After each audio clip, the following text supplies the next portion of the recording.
We are recording. All right. Let's start from the beginning. Okay, let's wrap it all back up again, guys. I'm just kidding. We're not going to start from the beginning. Let me go back and share my page again.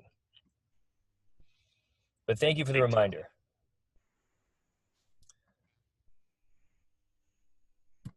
This is it. You guys can see the challenge. All right. Here we are at the 3x3x3 Screenwriters Challenge. Welcome, everyone. And let's go ahead and get rolling into the awards now. Of course, the 3x3, we have those different elements that we needed to include in our script. So, moving forward, our nominations for the Best Concept Originality were G.R.Y, okay, which stands for green, red, and yellow in the script, if you read that. The Remote, all right, Logan, and Still Breathing.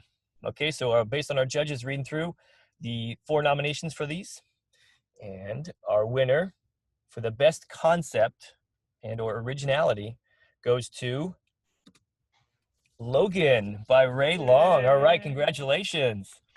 I know you're in there, Logan.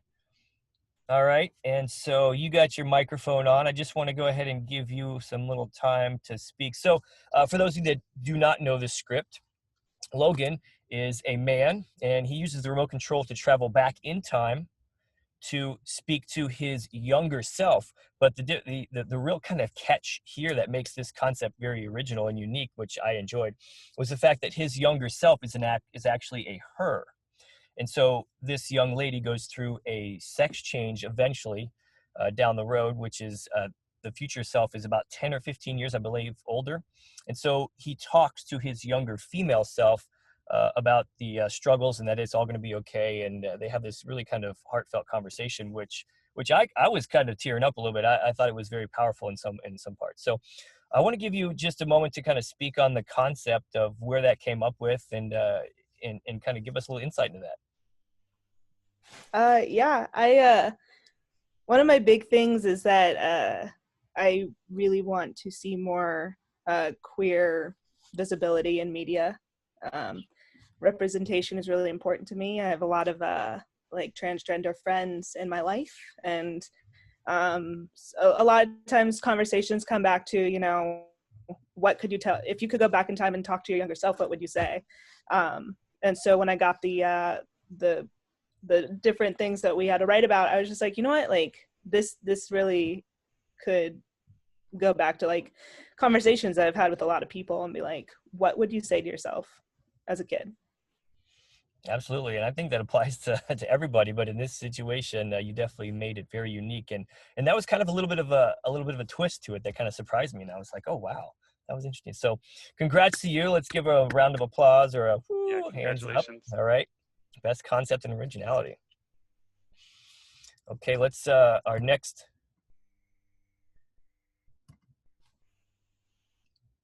Award category.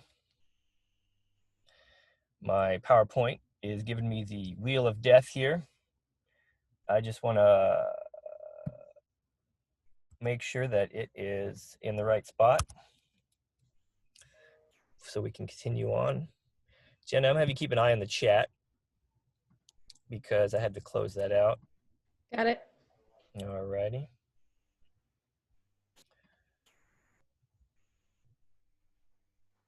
Oh yeah, I think some of these certificates are very large, so it's taking its sweet time to. Well, you can print them and make them into big posters on your wall. You can hang them like billboard. You can put up a billboard, you know, when you get your certificate, just print it, put it up over the 405 or something. That's why they're super high quality. Okay, here we go. Let's go ahead and share this again. I am in the right spot, so that way.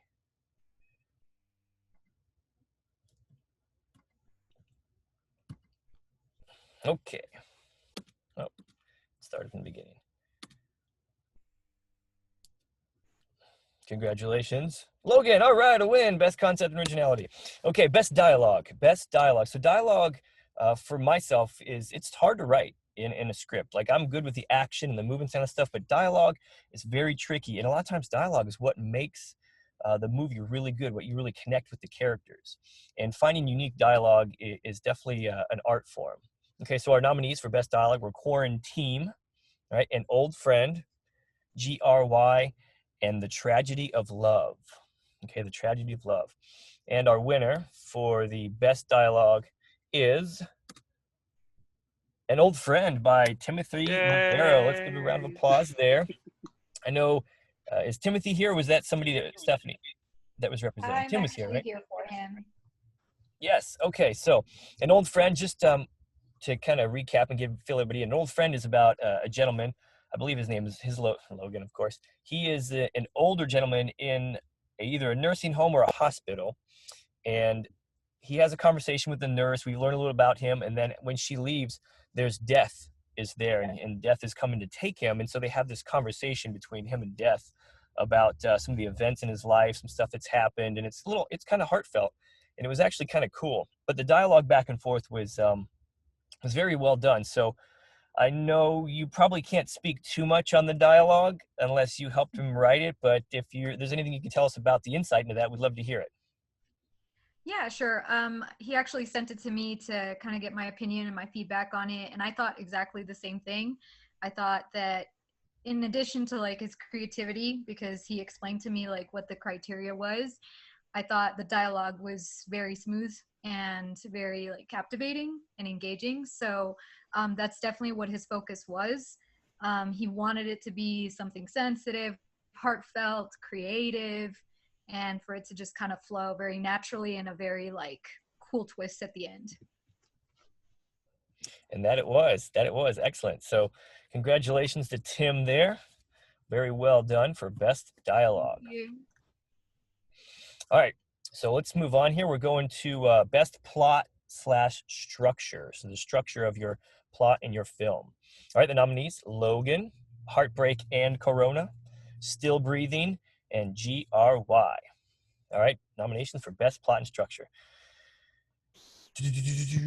And the winner here we have is G.R.Y. by Brandon Hurd. Best plot and structure. Congratulations, Brandon.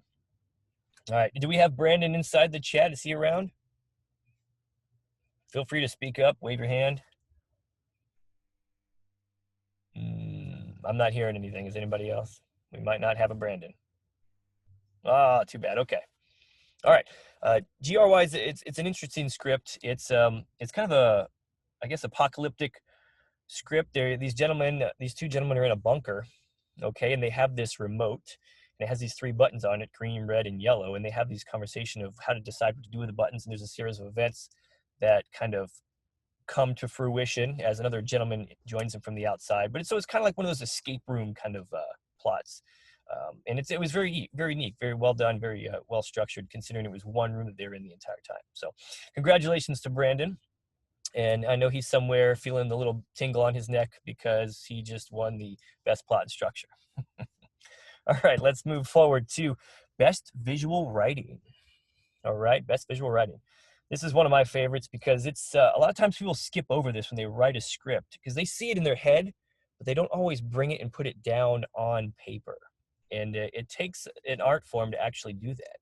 And so those scripts that had best visual writing, the nominations are Quaran-team, G.R.Y, Still Breathing, and The Ragers.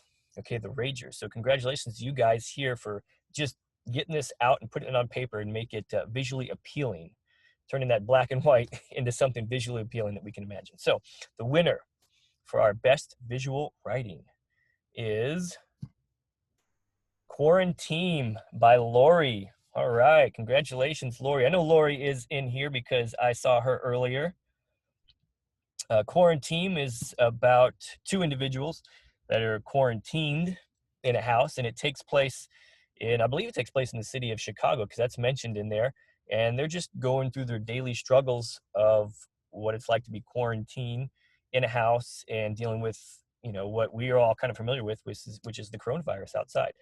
So Lori, if you're here, we'd love to get your take on how you kind of approached this script and give us a little insight into that. Hi, thank you so much. And yeah, I just really envisioned a single apartment.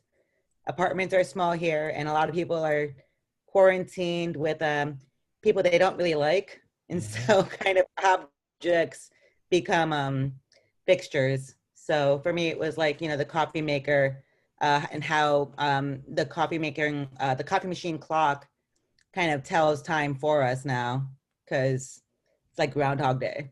It does, yeah. It was definitely like a Groundhog Day script because they went through the motions daily and daily. And then, of course, you had a twist in there when someone returned to their safe apartment that was not in their quarantine bubble. So good job on that with the visual writing. Congratulations, Lori. Thank you. All right. So as we move forward here, best use of the required line of dialogue. Why did you come back? We actually had a lot of different lines that we went with that we were looking at doing, but I'm not sure why this one was picked, but I think we liked it because we felt like we could put it in and you can utilize it in a lot of different scenarios. So why did you come back? So the nominations for best use of required line of dialogue are Still Breathing, An Old Friend, Logan, and The Ragers. All right, Still Breathing, Old Friend, Logan, and The Ragers. Our winner for best use of line of dialogue is Still Breathing by Teddie Dollins. All right, Teddie, congratulations. Let's give her a round of applause. I know she's in here. I saw her earlier. So Still Breathing is, boy, what a twist of a script that you had there. Teddie, I was reading it. And so to be honest, Teddie, I was kind of like, when I was reading the script, I'm like, okay, where's this going, Teddie? I see she's here. She comes into this young lady arrives at her apartment upstairs. She sits down. She talks with her husband. They're eating. And I'm like, okay. And then at the end, there's this huge twist. And boom, you realize that he actually died. And so she's imagining the whole thing. So it's kind of like in the movie Sixth Sense where you got blinders on the whole time. And you're like, okay. And all of a sudden, boom, you take them off at the end. And you're like, oh my gosh, I can see it. That's exactly how this was for me. And you use that line of dialogue at the end to reveal the fact that he was no longer with her and she was there by herself. So Teddie, you're in there. Go ahead and speak up and give us a little bit of insight on that and how you kind of came about that. Well, that was basically it. It was just trying to come up with that line and just focused on that, and everything else just kind of bloomed into existence from that line alone. Sixth Sense was basically one of my favorite movies when it came out, so maybe that did have a little bit of an influence on it, but there's really no, I just sat there and worked from that line, and that's what came out. Excellent. Well, it definitely paid off because you have won the best use of the line. And yeah, it was it was definitely instrumental in that twist at the end when you're just like, oh my goodness. And you revealed all the elements of how she was actually eating alone and cooking by herself and that kind of stuff. So fantastic. Way to go. Let's give Teddie another round of applause. Trent, I want to say to everybody, like, this is so great. Like, these stories, they didn't exist before. And then you guys made these stories. Like, this is what's so great. And like Trent said, these are films that are producible. You know, you don't need an airplane and an underwater, you know, a submarine basically to shoot your film. They're written in a way that you can go out and make this. So it's just great to see the stories. I obviously read some of the stories and judged some of the scripts, but I didn't get to read all of them. And it's really cool to see all the different stories like that. That's why we wanted to do this, and then new material is written, and now you guys have more material. So I'm thrilled with the stuff that I'm hearing so far. So thank you. Absolutely. They were some great work, Hey, okay, Trent. so best. Sorry, 1 second. Sidebar. It won't let me let people in from the waiting room. Could you just double check that real quick? Because I think one of our faculty is trying to get in. Absolutely. Let's go ahead and I believe I have to.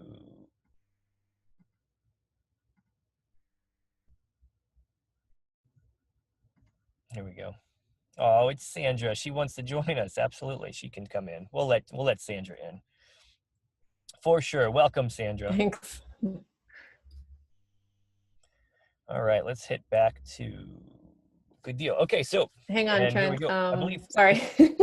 Ray also said that Brandon is asked for the link, so he might be trying to get in too. Oh, there he is. I see him.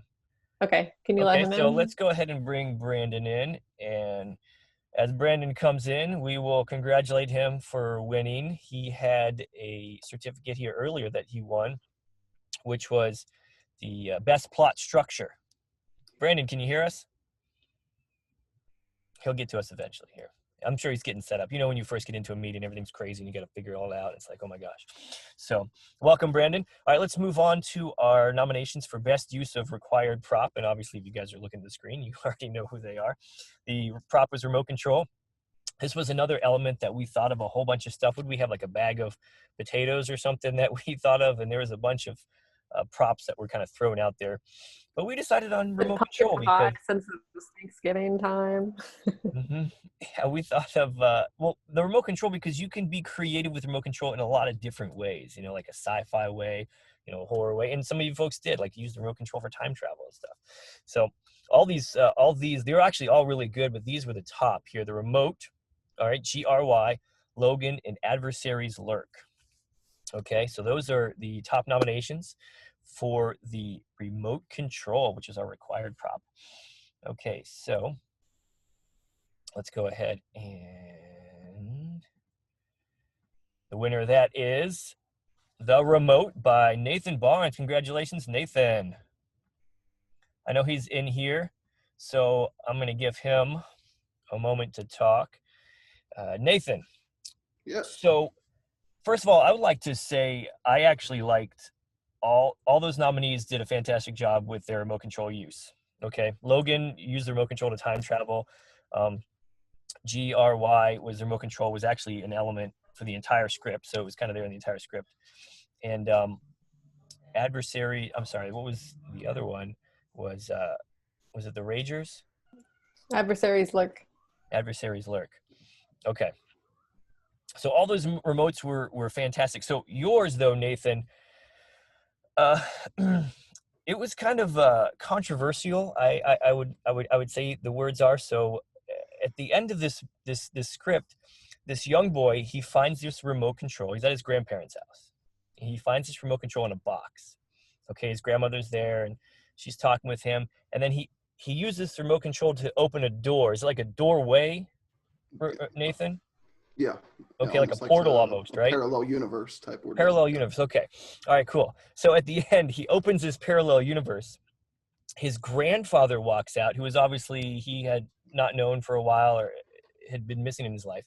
His grandfather walks out, and so you're like, oh, wow, this is kind of cool.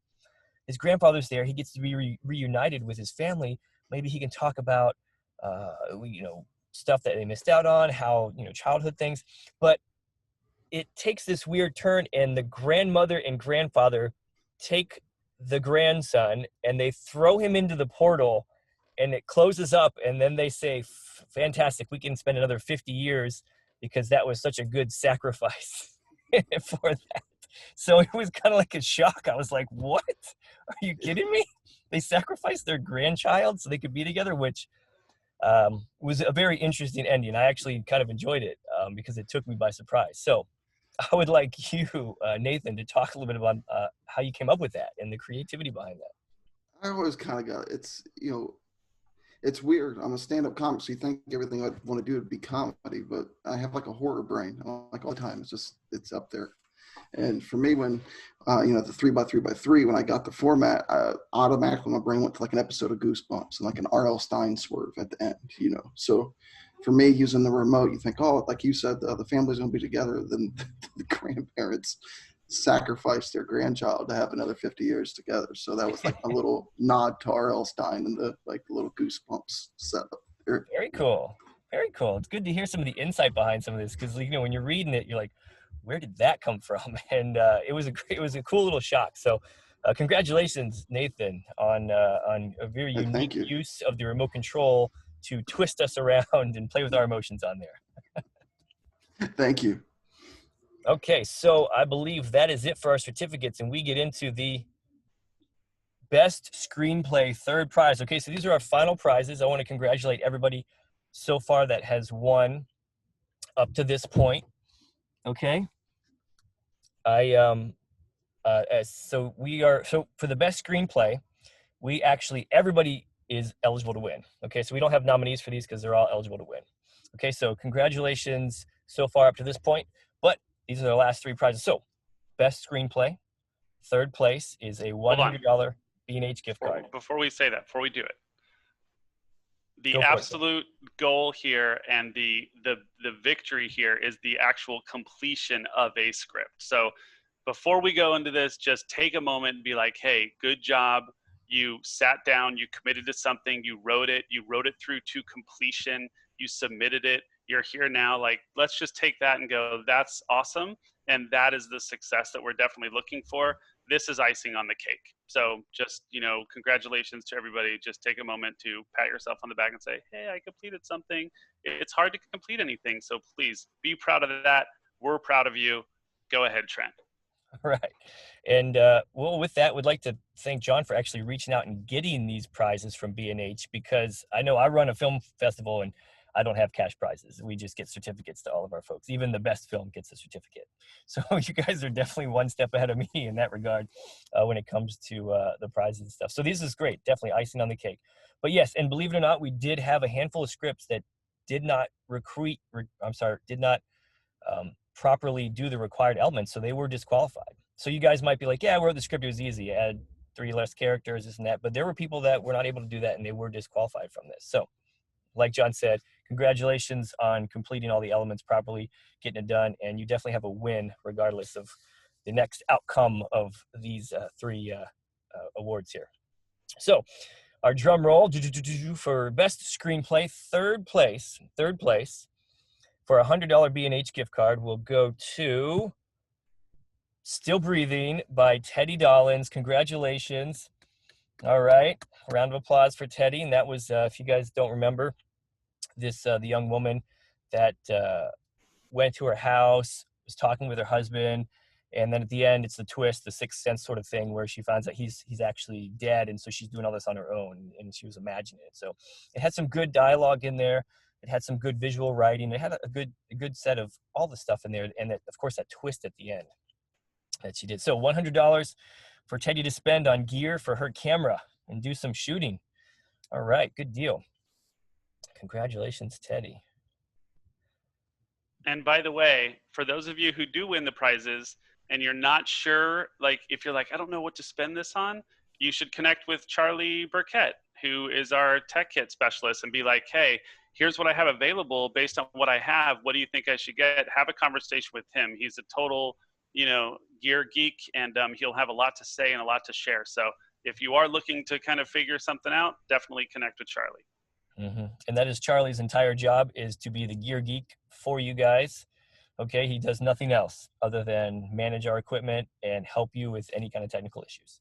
So he'd be more than happy to talk about anything with that. Okay, so the best screenplay, second prize for our Screenwriters Challenge, the $200 B&H gift card. All right, let's give a little drum roll for second place. Goes to Logan by Ray Long. Congratulations. All right. Clapping, hands flying, Ray Long. This is, okay, so if you don't remember, Logan was the gentleman that went back in time to talk to his younger self, but his younger self was a female, okay, and he had a sex change along the way, but he went to go back and tell them everything's going to be okay. This sort of thing, that sort of thing happens. A lot of pressure with a lot of young kids, especially in the LGBT. Oops, we have more people coming in. Sorry about that. Yeah, I was going to say, Trent, I also got like emotional. There was this one point, and I forget because I noted it somewhere, but I just remember in that moment where they were connecting and realizing like who they were. It was such a powerful moment. Like, and that's the great thing is somebody wrote a script. I just read it and then I felt something. I was moved, and that is the goal of writing. So it's just some really good moments in there. It was fantastic. So congratulations, Ray, for Logan, for second prize. That is awesome. All right, welcome, Dominique, for joining us. I know we just had another individual join. Okay. All right. So best screenplay. First prize. All right, first prize, folks, the big one, $300 B&H gift card. Okay, best screenplay. Now, this was tough. Talking with the judges, they enjoyed all these screenplays, but one of them just barely nudged out the rest. And I will tell you this, guys, when we went to the scoring, it was all very close. So there wasn't one that blew away all the rest of them. They were all very close. So like John said, pats on the back for getting to this point and completing this and moving forward. So without further ado, the best screenplay for the 3x3x3 Screenwriters Challenge of 2020 with a $300 B&H gift card goes to G.R.Y. by Brandon Hurd. Congratulations, Brandon. This was kind of this mind game puzzle film, kind of escape room sort of thing. And I know Brandon joined us. Brandon, if you're there, let's go ahead and speak up and say hello. Is he there? Because he didn't get to talk earlier when he won one of the other awards. I will unmute Brandon if he can't do it himself. Brandon should be able to jump in and say hello. Congratulations, Brandon. Do we have Brandon on the line? Calling in from wherever he's calling in from.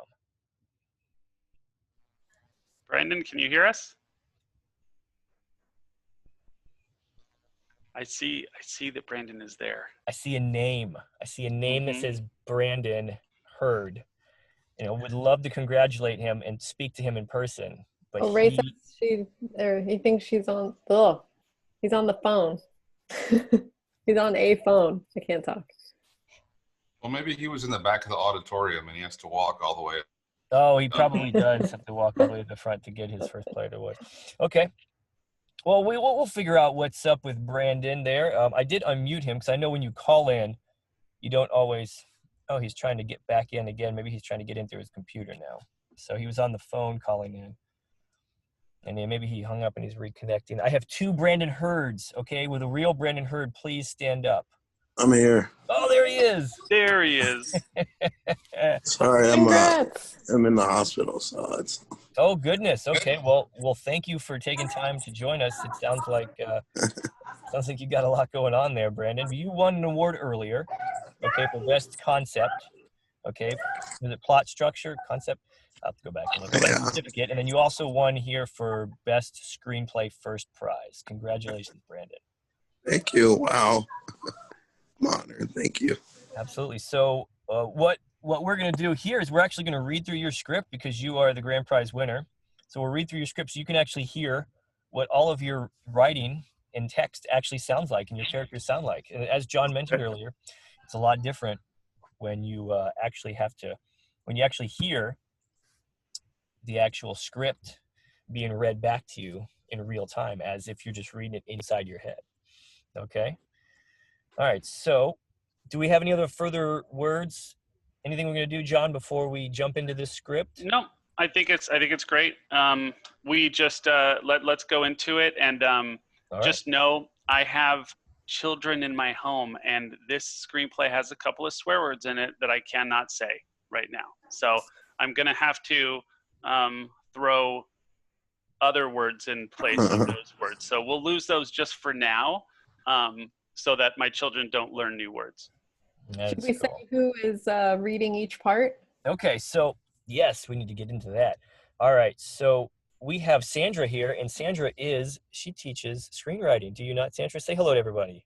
Hi, everyone. Congratulations on completing this awesome contest. Congrats to all the winners. Yes. Sandra was one of our judges for this. Well, Brandon, you have no female roles, and so teardrop for Sandra, but she can read the action, okay? And we would love to have Sandra read the action of the script. Then we have a couple of characters, Logan, Brian, and then another man that comes in later on, okay? And TL, you said you were practicing today for your role. Yeah, I was developing some backstory for my character. His folks were divorced. His dad was in the military. He broke his leg at playing soccer in third grade. So. All right. And then we have myself, and we also have John here reading too. So John, you were going to go with the character of Brian, is that right? Brian. All right, and I can go with Logan, and then TL can go with the gentleman that comes in, and Miss Sandra Lee is going to go ahead and be our action. So everybody have their script up? I do. And those of you that don't have the script, you can just close your eyes and visualize the elements in our beautiful character that we portray to you for the script, G.R.Y. Okay. So without further ado, let's go ahead and just get into that real quick and read through that. Brandon, you're there. It's all coming to life to you now. This is the winning script for the challenge. Sandra, go ahead and take it away. Oh. Sandra, you're muted. There you Sorry, go. y'all. Okay. Try that again. It happens to the best of us. I think I did Thank that you. once. It's good to be the best. Okay. G.R.Y. by Brandon Hurd. Fade in. Interior, bomb shelter, unknown. Brian, a tall, slim, balding man in his mid-50s, is fiddling with a radio on a small desk. It just makes white noise. The desk is cluttered with maps, military badges, ammo clips, and a small radio. There are remnants of a military platoon, but no guns. He turns his body towards the cot across from the desk and speaks to the man sitting there. Will you turn that damn thing off? I can't think. The man sitting on the cot is Logan. He's a shorter, well-built man, 32. He is holding a large remote with 3 unlabeled buttons in one hand. One red, one yellow, one green. He has a small sheet of paper in the other hand. All this time, and we're right where we started with the damn thing. I don't think the radio is the problem. Logan glares at Brian. Then he gets up and turns the radio off. They sit in silence for a few moments. Well, we know the green button opens the door. You're welcome for that. Logan rolls his eyes. What about these other buttons? What are they for? I want to push one and see. Jesus, Logan, use your brain. If they have instructions, we should probably err on the side of caution. Logan stands up, angrily clutching the remote. You keep talking to me like I'm stupid. Caution will get you killed, old man. Well, we're alive, aren't we? And if it's okay with you, I'd like to keep it that way. The men stare at each other for a moment, Logan gripping the remote a bit harder. Brian scoffs and sits at the desk. He flips the radio on with his middle finger. Logan continues to stare at Brian before sitting down and reading the paper. Green can be pressed however many times you like until the red is pressed. Red can be pressed only once. Yellow clears the board. What does it mean, clear the board? I don't know. Maybe it kills you. Press it and make my day. You got a problem, old man? Because I don't see you making any effort to get out of here. I don't know about you, but I ain't staying here. Brian shrugs and turns back towards the desk. Maybe I don't want to get out of here. I like it just fine. How much tuna is left? Look for yourself. Brian stares at Logan for a long moment and then looks over to the shelf. Shoot. I guess I'll save them for later. Not much left here. I can't stay here much longer. I'll die in here. You'll die out there. Logan looks up at Brian. The hell is that supposed to mean? Exactly what it means. Whatever. Could you just eat your fucking tuna and let me think? Logan goes back to reading the paper. Brian begins looking at the ceiling. You know, ever since I've been here, I've wondered what those holes on the ceiling were for. What holes? Logan looks up at the ceiling. They're probably air holes. You could shut up and let me concentrate. I need to know what the yellow button does. It looks like some sort of lettering. Does M1A1 mean anything to you? Nope. Air holes, huh? Yeah, maybe. Suddenly, a garbled voice comes over the radio. An indistinguishable message can be heard through bouts of white noise. Logan jumps up in excitement and runs over to the radio. Make it work. I don't know how. The antenna. Brian fiddles with the antenna, but to no avail. Logan pushes Brian out of the way, knocking both Brian and the radio over. Why would she do that? I was trying to fix it. Really bang up job, idiot. Now it's totally effed. Brian pushes Logan. Logan stumbles back and charges towards Brian, pushing him harder. Don't call me an idiot, you old fuck. Brian falls back into the wall as Logan lunges forward, striking him in the face. Logan begins pummeling him. The fight is one-sided. During the melee, the radio begins to come in clearly. The fight stops. Logan gets up, runs to the radio, picking it up and shaking it. You stupid old bastard, you made me miss it. What did it say? Brian struggles to sit up. He shoots a burning gaze towards Logan. You son of a bitch. I saved your life in turn you beat my face in. I could have left you out there to roam with the wolves or whatever the F else is out there. Shut up. I ought to kill you. You made me miss what could have been the only chance I had at getting out of this damn bunker. Brian gets himself up and limps to the cot to lay down. It doesn't matter anyway. The world's gone to shit. We're effed either way. We aren't anything. If you want to rot in this place, be my guest, but I'm getting out of here. Brian turns towards the wall. Selfish prick.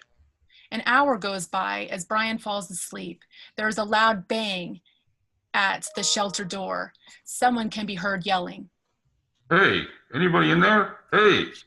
Logan walks closer to the door and presses his ear to it. Hey, how many of you are in there? And knock the amount. Logan turns to see if Brian is awake. He is snoring. Logan knocks once. One? Okay, good. If you open the door, I'll give you a gas mask and lead you to Penix. Logan looks over at Brian, whispers. Hey, Brian. Brian doesn't answer. Press the green button. How do you know about the green button? I'm the guy who found this bunker before you. You gonna let me in? Logan steps back from the door and presses the green button. The door unlocks and the man rushes in. Jesus, about time. Here's a gas mask. Grab what you can, but we gotta hurry. The man pushes past Logan and searches around the shelter. He spots Brian. Wait, you said it was just you. Logan is silent for a moment. He doesn't want to leave. Well, to each their own, I guess. The man begins rummaging through the desk. If you left, why did you come back? The man pulls out a piece of paper with odd letters on it. He holds it up. For this. I found it when I was crashing here. It has some secret code on it. I'm telling you, man, I was out there. I never heard an explosion, saw a mushroom cloud, nothing. Only the sirens and the radiation announcements. Even that was suspect. There's something else going on here. Something bigger. He tosses Logan the mask. What does the yellow button do? I never figured it out. Logan puts on his mask. He grabs a military bag and begins to fill it with food. He grabs a military jacket off the wall and puts it on. He walks over to Brian and places the remote next to him in bed. Forget you, old man. The two men leave the shelter and close the door behind them. A few hours go by and Brian wakes up. He looks around to see that Logan, his things, and the rest of the tuna are gone. Tuna, he took the effing tuna. He looks around and finds the remote.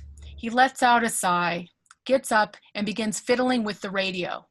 Suddenly, there is a loud voice at the door. Someone is screaming and banging. Brian, please, for the love of God, let me in. You don't understand what's going on here. Please, Penix, it's the ruins. Brian opens a part of the door to reveal a window. He grabs the remote, holds it up, and presses the red button. At once, several locks clink into place. Sorry, I had a child. Where am I? Red locks. Okay. Red locks the door. As Brian quietly watches Logan quits pleading and stands there stricken with fear, he then watches in horror as he sees the silhouette of 4 tall creatures walking in the distance, releasing a green gas. A group of tall, naked creatures with small eyes and long necks appear behind Logan. They impale him with a scythe-like arm. Blood shoots from his mouth and into the glass. Logan is shot up into the air. Horrified, Brian steps away from the door as the creatures turn their attention to him. The creatures stare at Brian as they begin to drill through the door with a large spear-like object. Brian grabs the remote. Yellow clears the board, huh? Let's hope this means what I think it means. The creatures burst through the door just as Brian presses the yellow button. The creatures lunge at Brian just as flames blast out of the holes in the ceiling, incinerating the entire bunker. Brian and the creatures are engulfed in flames as the creatures squeal in pain before the entire bunker falls silent, except the roar of the flames. Fade out. Credits. End. All right, there you go. Fantastic. Let's give Brendan a round of applause there. Brendan, I hope you're doing all right, buddy. If you want to say a few words, I'm going to let you jump in here. We appreciate the creativity of the script, the kind of the mind game it plays a little bit, and then you threw some sci-fi stuff in there at the end, man. Yeah, and it was fun to hear. It started off kind of like a Twilight Zone episode in my head, and it kind of just went that way. I mean, it's good, man. You go in a lot of directions. You have some character conflict, which is good. You have a situation that they find their way out of. You really do well of writing what they're in, and then it comes back later with the holes in the ceiling, and then the kind of mystery behind this remote gets revealed, and it just resets the board, and boom, nobody wins in the end. Very cool, man. So, Brandon, my character, we don't know what happens to him. I'm in the sequel, right? Yeah. Okay. That's why I put you there, TL, because there is an alternate ending, though. You're the one that the audience wants to come. Oh, there's like a post-credit scene? There's an alternate ending, yeah. Oh. What is it, Brandon? Brian lives. Oh. Brian lives. He escapes the plane. Good. That was my note for your script, so I'm glad to hear. Fantastic. Well, I want to thank everybody for coming in here. John, do you want to have any last words before we wrap this up? I am super proud of everybody for participating. Anytime you put yourself out there, it's hard to do, but you can't be recognized and you can't have success if you don't put yourself out there. Like, you have to do it. And school is the best, safest place to be able to do that, right? This is our community. The faculty, the staff, the fellow students, like, this is the safest place for you to do your work and put it out and discuss it, make mistakes, learn, whatever. All of that stuff should be happening during the 3 years that you guys are here. So I commend you all for taking advantage of this opportunity. There's a lot of people who probably thought about it and didn't do it, or maybe they didn't totally follow the instructions, but you guys are here, you did it, or you're just here to support the students who did, and those are all very, very good things. So I'm super proud of everybody. So good work. Absolutely. Congratulations. And that's really the key to filmmaking, because a lot of people talk about stuff they want to do and they discuss ideas, but actually taking the time and doing it will make you successful in the future, no matter what you do. So congratulations to you guys for actually completing it. And then for those award winners too, you all did fantastic job. They were all very impressive. So congratulations. I would love to dismiss you all to have a wonderful Friday evening and enjoy this weekend here that's coming up. And I hope you all have a wonderful, safe weekend, and it leads right into our winter break. So thank you for joining us. You all have a good night. Be safe. If you have any questions, you can always reach out to us again, but otherwise, have a good evening. Thank you for coming. Okay. Bye-bye, everyone. Winter break. Yes, we're getting some of that in there. Miriam. Yeah. Winter break is fun. Excellent job. Well done reading. John, TL, your character really came alive. I felt like you did good. I like the echo. The echo was wonderful. Well, it said muffled, so I had to muffle it. The intention, the intensity there, Sandra, was fantastic. I loved it, leading us into that. Thank you so much for the opportunity to read. It was so fun. It was cool. Thank right? you. It was good. Good job. Thanks for hosting, Trent. You did awesome. Yeah, great, Trent. Super duper. It's fun. TL, you should see him as a host. He does a great job too. Yeah, Jenna, awesome. Do it again next year. Really cool. Okay, see you guys. Bye. All right, bye-bye. So that's it.